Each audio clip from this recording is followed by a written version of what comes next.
Nangangamba para sa kanilang kaligtasan ng mga kaanak ng napatay na lider ng Ozamis Robbery Hold-Up Group na si Ricky Cadavero. May kahina-hinalang mga lalaki raw na nagpakilalang polis ang dumaan sa burol ni alias Kambal ngayong araw.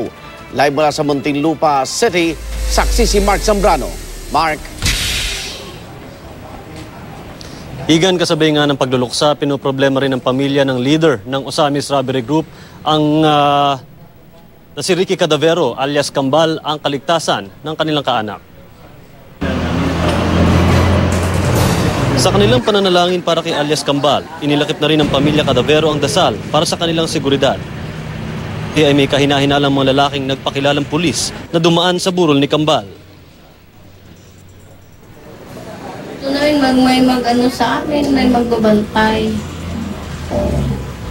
Kasi di namin sigurado yung buhay namin dito dahil sa anak ko. Walang problema kasi wala lang pera, magnanakaw nga pero wala namang pera. Pero sa mga naunang panayam nitong araw, lumalabas na bago maaresto, walang takot si Cadavero.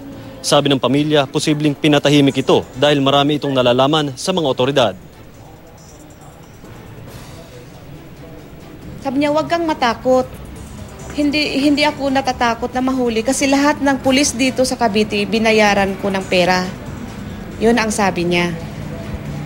Kaya ngayon, ang pumatay sa kanya, yun din. Pangalawa, panganay po ako. Okay, kasunod siya. Samantala, hiniling din ng pamilya sa mga pulis na nag-raid sa bahay ni alias Kambal na ibalik ang 237,000 pesos cash, 2 SUV at 2 motorsiklo na kinuha umano sa bahay.